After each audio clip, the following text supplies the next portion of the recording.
Grecian Adventures, a screenplay by Paul S. Roberts, narrated by Don Paul ap Arfon.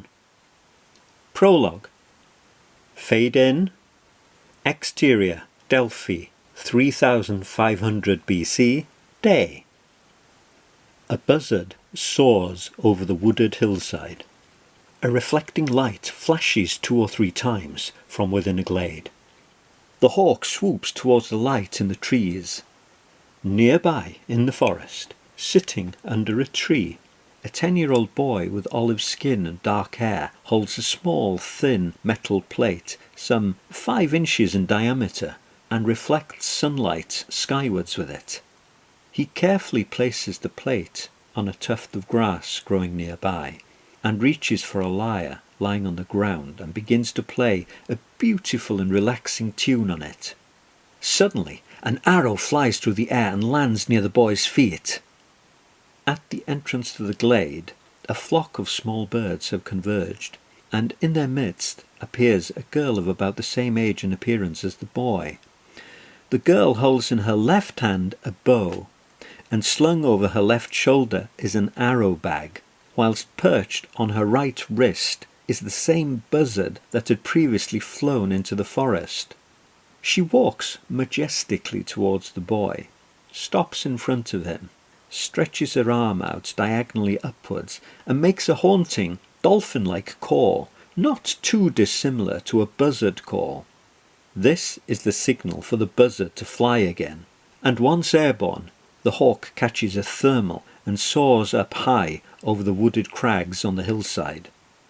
Framed against the sky, the buzzard morphs into a paraglider.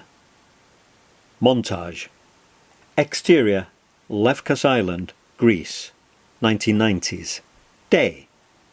A paraglider designed in the blue and white colours of the Greek national flag is flying. The paraglider is gliding down over a hillside, and an open-top jeep is driving uphill below it with 3 people inside. They are 2 young men and a young woman, all in their 20s. The man driving is fair-haired. This is Will. The woman is also fair-haired. She is Yasmina. The other man sits in the back of the jeep. He is dark-haired with either a Mediterranean olive complexion or a Caucasian Afro-Caribbean mixed-race appearance. This is Carey. They all appear to be happy and are talking to each other. Carey looks around, and he sees the paraglider above them. Excited, he points to it, then photographs it with his camera. The paraglider pilot pulls the right-hand toggle to turn to the right. Yasmina and Carey are both pointing to the paraglider, which is now level with them on their right. Will looks up the hillside to his left. He is determined to see the paraglider and is looking around whilst not really concentrating on driving. The other 2 are gesticulating for him to focus on the driving. Will then momentarily lets go of the steering wheel with his hands outstretched at shoulder height with a quizzical "What do you want me to do? Look at the paraglider or drive the fudging jeep" expression on his face. Yasmina grabs the steering wheel and gives it a sharp tug in the direction of the mountainside and laughs when Will hurriedly takes control again. Carey shakes his head in mock disgust at the whole situation. The jeep continues on its way up the hill. The jeep is at the side of the road, broken down, bonnet up and steam rising from the engine. Will and Yasmina have their heads under the bonnet, while Carey is sitting in the back of the jeep reading a book. Yasmina is wearing long trousers. Will and Yasmina straighten up from the bonnet, shake their heads in disgust at the broken engine. Then Will turns to face the road to wait for a bus or taxi. Carey notices this and jumps from the back of the jeep, grabs Yasmina's hand and leads her to where Will is standing while shoving Will out of the way. Carey believes that Yasmina has a better chance of catching the attention of passing cars, especially if they happen to be driven by male drivers. Yasmina now wears shorts, stands at the roadside to thumb for a lift. A taxi comes along the road and stops near the jeep. As the three friends go inside the taxi driver comes out of the taxi, walks over to the Jeep and peers under the bonnet. The taxi driver straightens up from the bonnet, shakes his head at the broken engine and walks back to the taxi. The taxi drives off. Exterior, beach, day. There is a lone jet ski zooming backwards and forwards in the calm water parallel with the beach. A few sunbathers and one parascending parachute towed by a speedboat in the background. Will, Yasmina and Carey are swimming in the sea.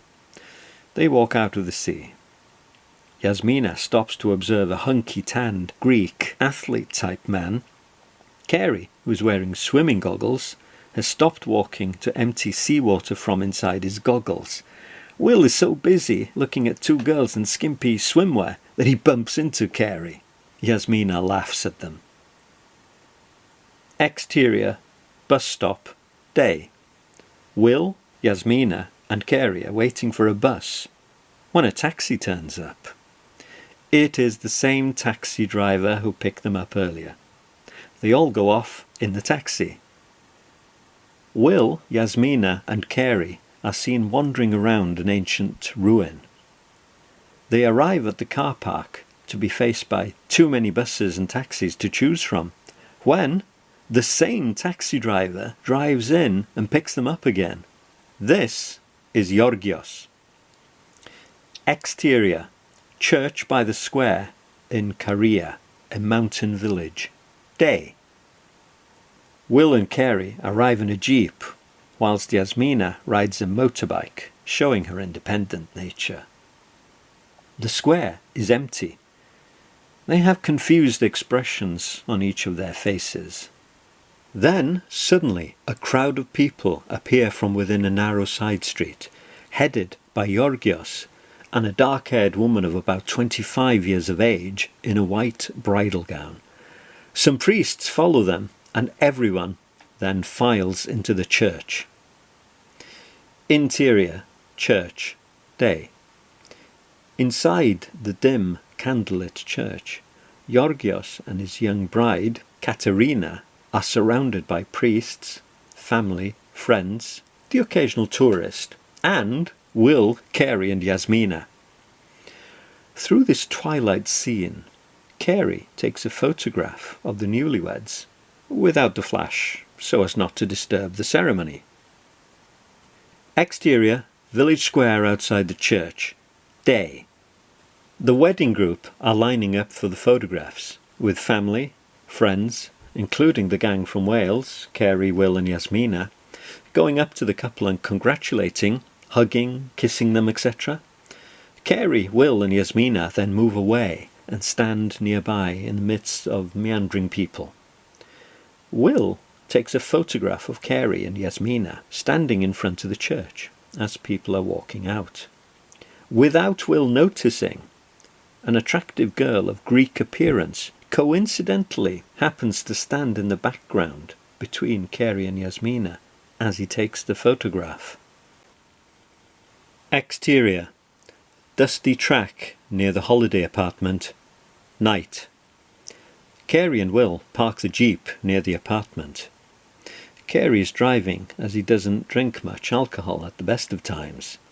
Yasmina follows them on her hired motorbike and parks near a flower bed. She is so happy with the events of the day that she forgets to drop down the bike stand. As the boys jump out of the jeep, Yasmina stretches out her arms to gesticulate that she has landed safely behind them when she and the bike topple over into the flower bed. The two boys fall about laughing. Exterior, mountain road, day. The jeep goes down a hill. Yasmina is driving. Carey is sitting in the front, whilst Will is fast asleep in the back of the jeep. Yasmina and Carey see the blue and white paraglider ridge soaring above them. Carey tries to wake up Will, but by the time he looks up, the paraglider has disappeared behind the cliff face. Will looks disappointed. Will ever get to see this mysterious paraglider that to him now has an almost mythical significance? Exterior, small airport, night. We see a small airstrip shared with the military at Action, Preveza in western Greece, with a passenger plane on the taxiway. Exterior, airport car park, night. Georgios' taxi swiftly drives into the car park and screeches to a halt. The Welsh friends emerge from the car when Georgios hugs and kisses each of them on their cheeks. Will, Yasmina and Carey then walk towards the airport building carrying their luggage, turn around to wave to their friend Georgios, who is already driving off from the car park. End of montage. Exterior, Llanddwyn Island, North Wales, dawn. Months later, in the following spring, there are two paragliders ridge soaring over the beach and sand dunes near Llanddwyn Island. A lone figure sits on rocks nearby, observing the seascape through his binoculars. It is Carey, searching the sea looking for dolphins or porpoise. He waves his hand to his airborne friends, Yasmina and Will, who are suspended from their canopies in the air. A buzzard flies close to him overhead. He turns around and follows its flight, tracking it over the pine forest through his binoculars. The buzzard freezes and morphs into a computer-generated version on a monitor. Interior, Carey's study, day. Carey is creating a storyboard for his script, Delphini, on his computer. He escapes out of the drawing software and enters the word processor to work some more on the text. Tired, he then changes his mind and switches off the computer, stands up, and walks away from his desk. Carey sits down on the floor in a cross-legged manner to meditate.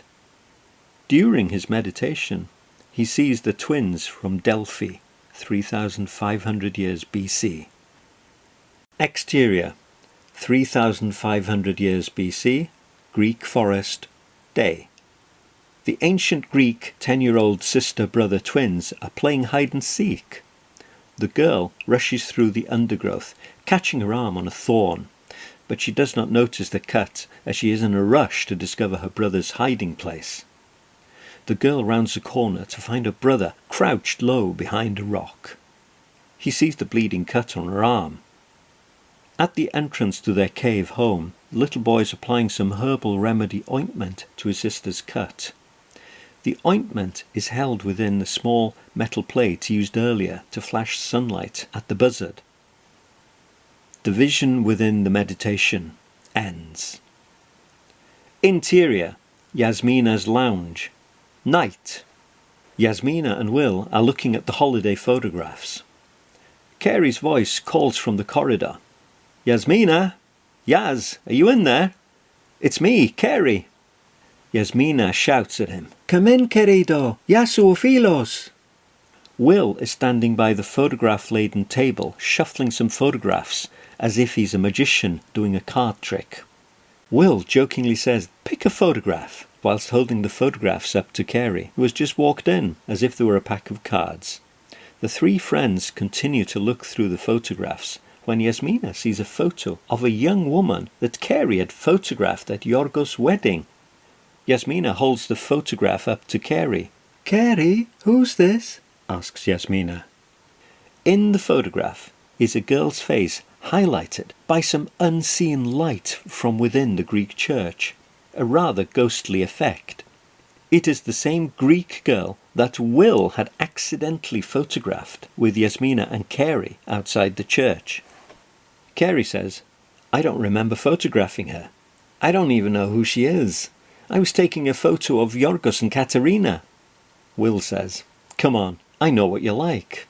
Carey answers, no, honestly. Yasmina chips in, it's spooky, like something spiritual. Carey waves the photo in his hand. I'm going to ask Yorgos and Katerina if they know who she is. Carey places the special Greek girl photograph down away from the others. Then he and Will continue to look through some more photographs. Yasmina shouts, can I see your pickies, Will? Will, pointing to the table, yeah, they're on the table there. Yasmina grabs the pack and sifts through some more photographs, then hands a photograph to Will. Will, who's this? Will looks at the photograph. I don't believe it. Yasmina says, It's the same girl in your weird church picky, Carey. What? Will hands the photograph to Carey, who looks at it with jokey sarcasm. Oh yes, it's all well and good blaming me for taking photos of nice girls in churches, isn't it, Will, my old buddy old friend? Ha! It's a coincidence, really, says Will. Yasmina suggests, I'm telling you guys, it's a paranormal occurrence. Carey and Will glance at each other with puzzled expressions. Will leans over to look at the photo still in Carey's hand and says, She seems to be looking at you in this photo, Carey. Carey says, I'm sure lots of people paid me an inconsequential glance during the wedding. So? Yasmina says, There's a reason for all this. We have to find her. We have to go back. Carey says, Maybe you're right, Yaz. Carey places this photo with the other special photo. Yasmina smiles at Carey, then continues to look through some more photographs and leaflets and things.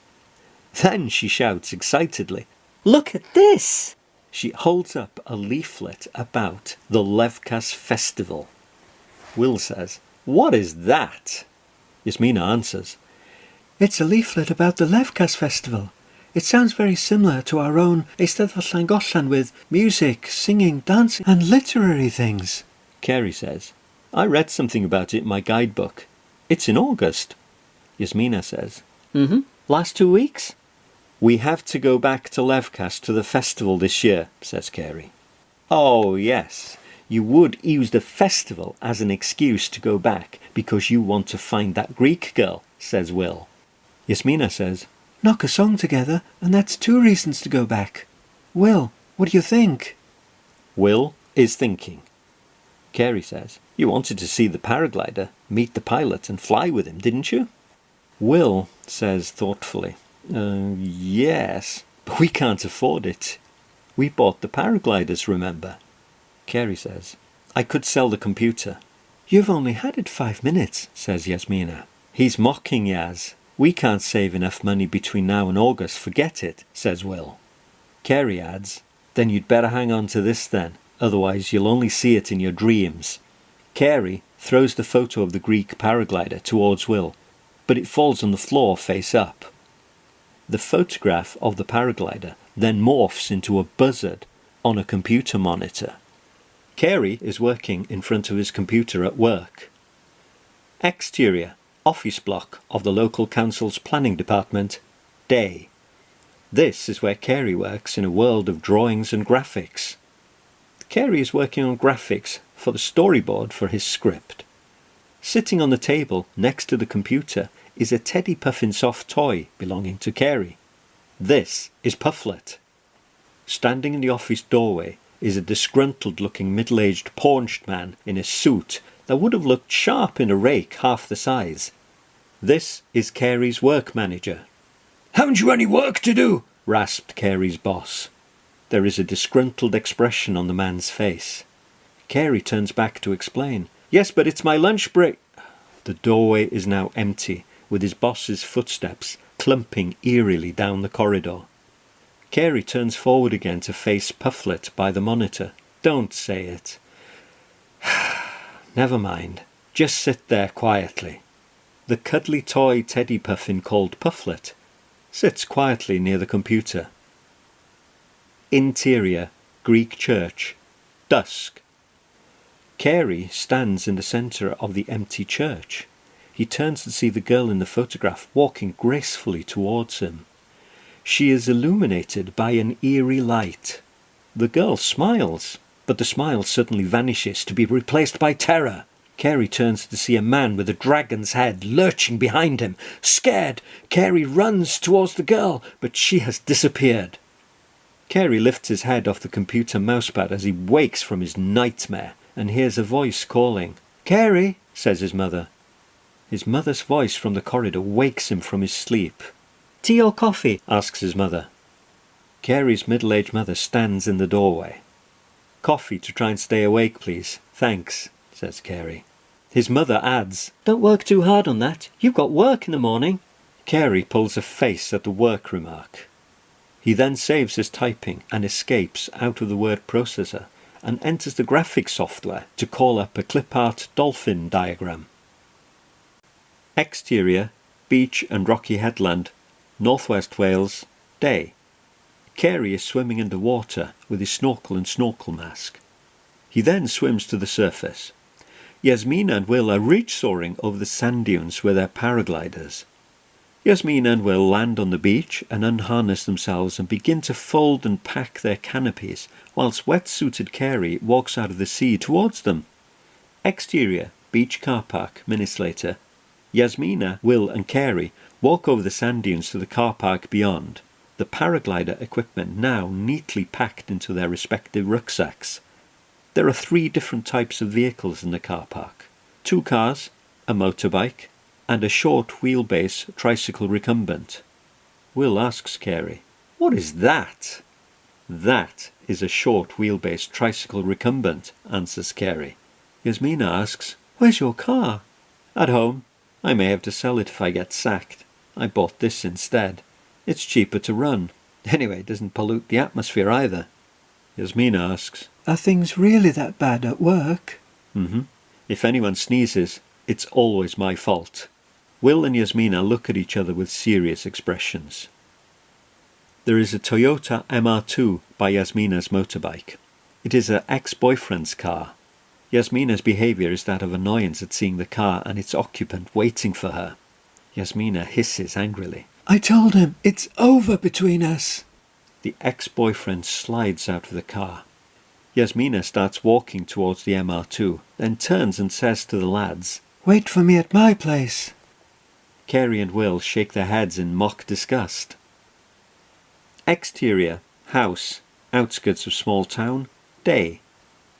Will is sitting on top of his clapped-out car, playing his guitar outside Yasmina's house, when Carey eventually cycles up, stops, then gets up from the recumbent. They both simultaneously break into song, a song that is personal and somewhat of an in-joke if you understand their birth language, Welsh. Carey and Will together. "Oh gach, oh gach." They burst out laughing. Yasmina turns up on her motorbike and storms into her house, followed by Will and Carey. Interior, Yasmina's front room, day. Yasmina goes, "Ah!" She slams the door shut after her friends have walked in. Will places his guitar on a chair. Will tells Yasmina, "Forget him, relax." Carey interrupts. "Turn around." "What?" says Yasmina. Carey holds her shoulders and gently persuades her to turn her back to him. Then he proceeds to massage and knead her neck and shoulders with his fingers and thumbs. Yasmina says, "Is that better?" says Carey. I can feel the stress just melting away." Will quickly grabs his guitar again and begins to strum some chords. The 3 friends attempt to perform a song. Will strumming the strings on the guitar, Yasmina la-lying some vocal notes, and Carey playing triads on a portable keyboard. An almighty cacophonous noise ensues for about 10 seconds. Suddenly Yasmina turns to grab a postcard from a shelf behind her and waves the postcard around. Yasmina says excitedly, "Guys, look what I received this morning." "Eh? What postcard is that?" asks Will. "This is a postcard from Georgios. The boys look on with interest. And he's asking if we're going to the festival this year." Yasmina holds the card to Carey, who looks at it. Will puts a damper on things by saying, "We still can't afford it. We've overspent on the paragliding gear, and now we discover that Dolphin Man here has bought that heap of tubing parked outside, as well as a computer." "We'll be able to afford the journey by the end of the next century, maybe," adds Carey. Yasmina says, "Seriously though, guys, do you think we'll be able to go?" Will, looking at Yasmina, "I've used up all my risk money from the aluminium plant, and now I've got college expenses same as you." Will shakes his head. Yasmina tries to smile and touches Will on the shoulder in an affectionate manner. Yasmina says, "Well..." Will and Carey's lines almost merge into one phrase. "No, yes! Well, if it feels right. We'll be there!" say all 3 of them. The three friends laugh together.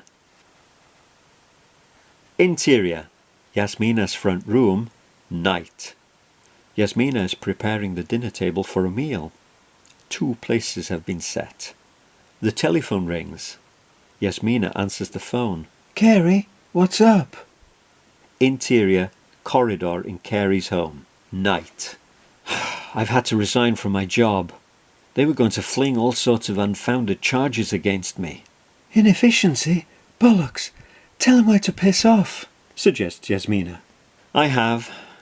Don't worry. We're here for you. Carey has tears in his eyes, and he is sniffling now from a runny nose as he says disappointedly, I'm okay.